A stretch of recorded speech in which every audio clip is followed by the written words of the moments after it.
Ableton is a confusing mess. You just downloaded it. It is super complicated. Why am I pointing at you? Let me teach you how to use Ableton. All right, so when you first start out with Ableton, it is probably like a confusing mess like this. You're kind of looking at these tracks and you're like, what the hell are these things? Don't worry, okay? So I'm just gonna go over everything, the basics first, the user interface. So first I'm gonna click on new file, new live set. That means you're creating a new project. I don't know why they call it a new live set. Okay, so this is a fresh new set. We got the features of file, obviously new, open, recent. There's a bunch of recent stuff here that you're gonna have. You can go in your options and preferences here if you want to change any settings. So usually if you have a audio interface, you go in audio and you got to click your audio interface and plug it in here. You got some recording settings here. You got your plugins folder that I'm gonna get into after. And yeah, I mean, that's it for the settings, basically. You can change the look of it if you want. Dark mode, mid-light. Oh, let's not do that one. I don't like that. Mid-light, light. Oh, that's even, okay. Dark, okay? We're gonna keep it dark. All right, my eyes are gonna die. So I'm gonna go into full screen now, make it more aesthetic for you guys. First thing that you're gonna see here is tap. So that means that you can just tap a BPM. 1, 2, 3, 4, 1, 2, 3, 4. It's going to find the BPM for you. It's not going to be super accurate. It's going to give you around whatever BPM the song you're tapping to if you want to copy a BPM of a certain song. This here's the signature of the song that you're in. You can change it to 3x4. I'll show you guys exactly here. And if you click tab, it'll get you out of this screen. So if you go here, 4x4 is 4 beats in a measure. So 1, 2, 3, and 4. So you can see it starts, the second measure starts here at 2. So if I turn it to 3, it turns it into 1, 2, 3. And then the second measure starts right here. So that's your time signature. Usually most music is made in 4x4, so you don't have to touch it if you don't understand that. This is the metronome right here. I'm gonna play it real quick. It's gonna sound really loud. If you want to change the volume of the metronome, click tab, go here, this little button on the little corner here in the master section, and you just adjust the audio. And then you go back and you play again, should be much lower, right? Okay, let's go back, put it to normal.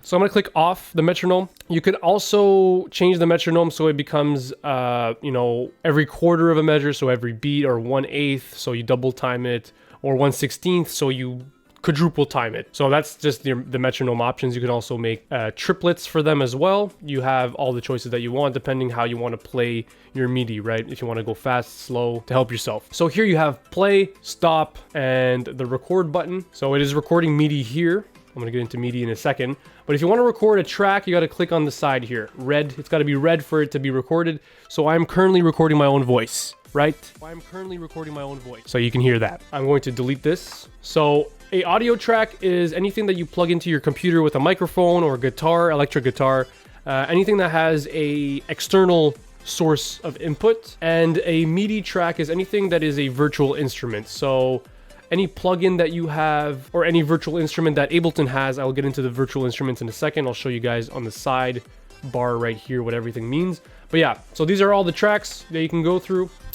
If you go down here, these are return tracks that are for maybe more advanced producers, but a return track is basically a bus if you're coming from Logic or FL Studio. I think FL Studio has buses as well. So that's basically what a return track is. It's your bus. So a bus basically just reroutes audio to certain tracks for them to have a certain effect. Actually just reroute all the tracks to one track and then use that one effect on all of your tracks.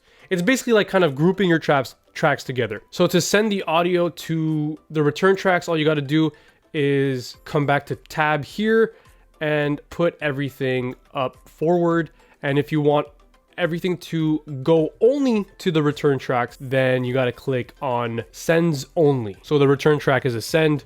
I know it gets a bit complicated, but anyways, it's gonna send it to A. You can see here, all the audio is gonna be sent to A. So let's go back to master, send it all to the master instead of the return tracks. So let's click tab again. If you want to loop a certain section of a song, you have this thing right here that is going to basically select a region. So let's go here.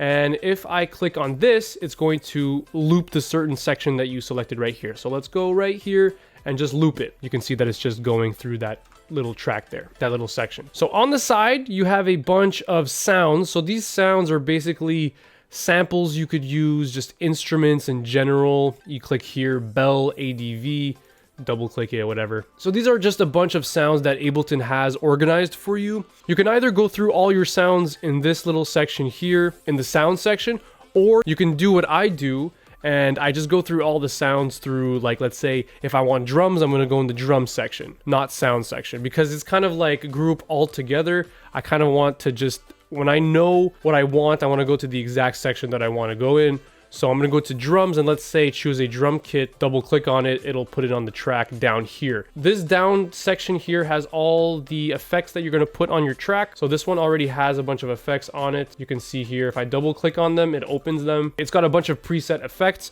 Effects we'll get there in a second.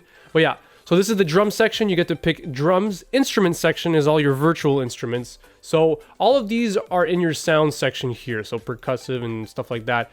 You got a bunch of sounds here, but I like to pick my stuff from here in the drums and instrument section. I'm gonna get into a couple things here today that are just basic stuff. So let's delete this off of the track. And basically the virtual instruments are the number one thing I'm gonna show you here is I'm gonna put the sampler basically.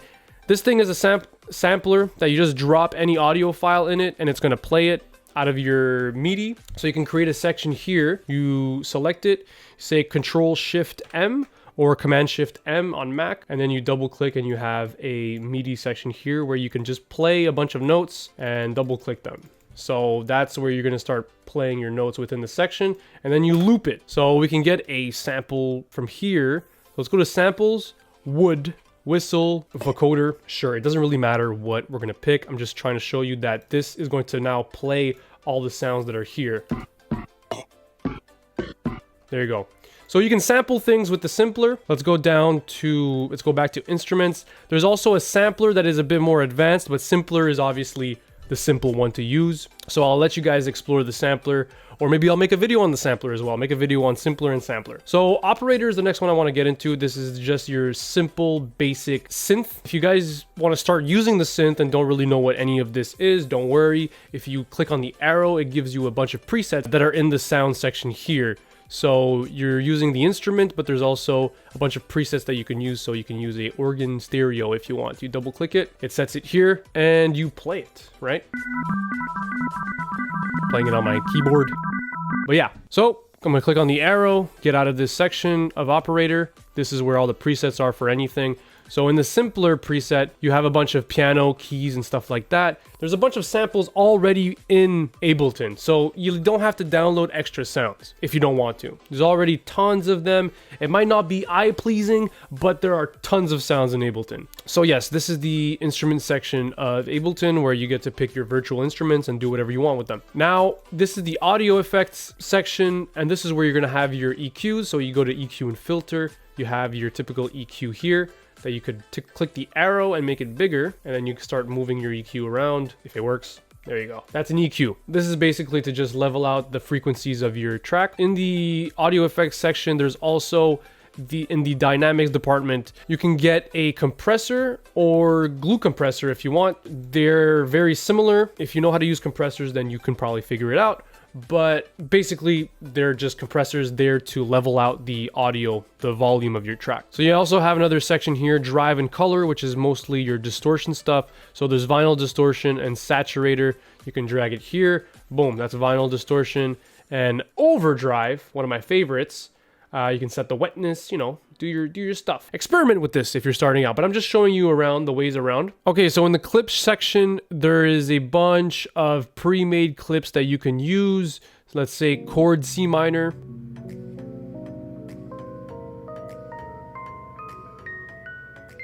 So what these do is actually they're MIDI notes that you can put right here, and boom, you got a chord. Obviously it's not playing out because there's no instrument to it, but let's add an instrument actually. Let's go to simpler and add a grand piano right here. So if I add the grand piano to it, it'll sound like this. Whoops, I have all the effects on. Let's not do that. Delete all the effects that I have here, and then we get to play it. And there you go. So in the clip section, you get to start, you know, doing your own MIDI. You get to hear a preview of what it sounds like, and it'll actually just dump the notes that are there. If you make your own music and you know how to make music, I don't think you're probably not going in this section. But if you want to learn about music and how it works, and this is a perfect place for you to start, You know what I mean? Like loops are honestly like great. For me, I started with loops, but then I started making my own sounds and my own loops. So I mean, it's up to you. Even if you're a pro, you can still use loops. No one really cares. That's the reality. In this section here, we have samples. So if you have a certain sample that you like, you could use it and then use a clip with it, right? So a MIDI sample, let's try to use maybe something interesting here. Let's find something. These are mostly drums that I see. So yeah, kicks, hi-hats. There's also grand piano, there's E-piano. And this E-piano here is actually just a loop. So there's gonna be a mix of like drum sounds and loop sounds. So let's just play this here.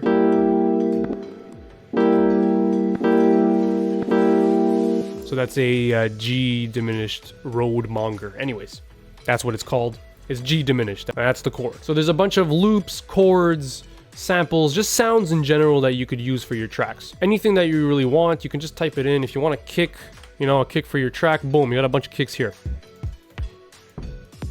All right, so grooves. So grooves are a little more complicated. They give you a certain amount of preset swing. If you want to use a pre-built rhythm that exists already, you basically take it and dump it into your own track here, in your own MIDI notes. But it's a little more advanced because you actually have to have a loop going.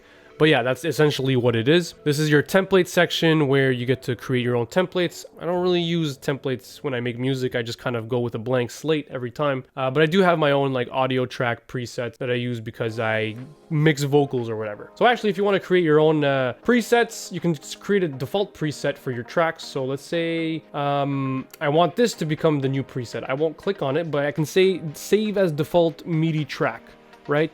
So if I click on that, basically it'll save all the effects here in the exact same position as a default track. So when I create a new one, it is going to create the same exact track every time. The thing is that I have one for the audio effects. So you can see here, Ableton, when it opens up, it has no audio effects in it. But when I create a new track, a new audio track right here, Control T, every time it is going to create a track with an EQ and 2 compressors on it. Every time I do it. So if I click insert audio track, it's going to do it again. Boom. These 2 tracks have the same effects. This is the MIDI.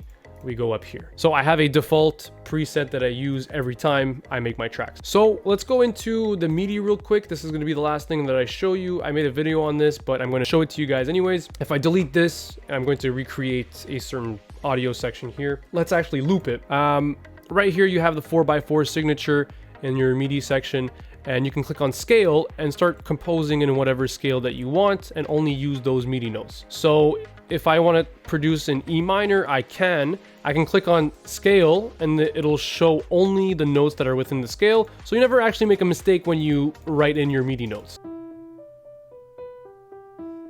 So basically, if you want to make music without making mistakes at the beginning, there is no trial and error in this. It's literally just trial, literally 0 error you can make if you just say scale on the left here and compose in whatever scale you want, and then click scale. If you don't know what a scale is, watch my video on scales in Ableton. It's going to be in the corner there, and I'm going to leave you guys with that. So hope you guys enjoyed this video. Subscribe for more music production content. My name is Tiny. Go check out my music in the description down below, and I'm signing out.